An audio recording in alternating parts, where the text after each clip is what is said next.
And Anita, you got reaction from local Congressman Scott Rigell today. That's right. We talked earlier today. He was at the Ted Constant Center today for his annual job fair that takes place out there.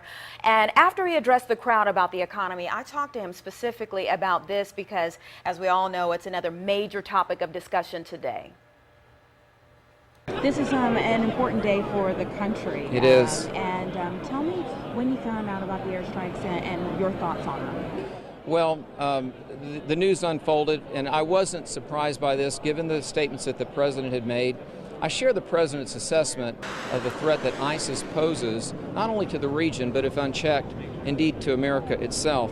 Where the president and I are not in agreement is his belief that he has the authority to launch offensive operations without first receiving congressional authorization. On that, we are in firm disagreement.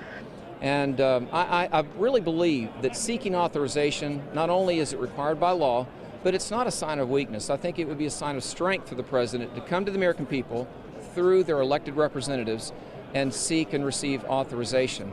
Now, do you think that if he did seek the authorization, that he would get the authorization he needs?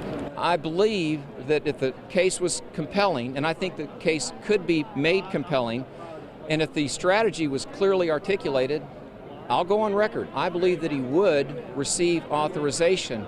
And there's great power in this, because then all of those in the Middle East who are both on our side and also those who are opposed to our way of life and our values, they would know that it's not just the administration, it's the American people who are united behind the president and supportive of his, not only his objective, but his strategy that would back that up.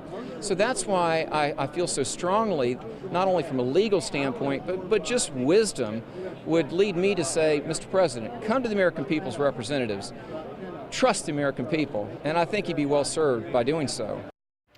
Today, of course, we know the USS Arleigh Burke, as we said, and the USS George H.W. Bush are both a part of the forces striking Syria. That affects a lot of Hampton Roads homes. So I asked Congressman Rigell for a special message to you. That's coming up at 5.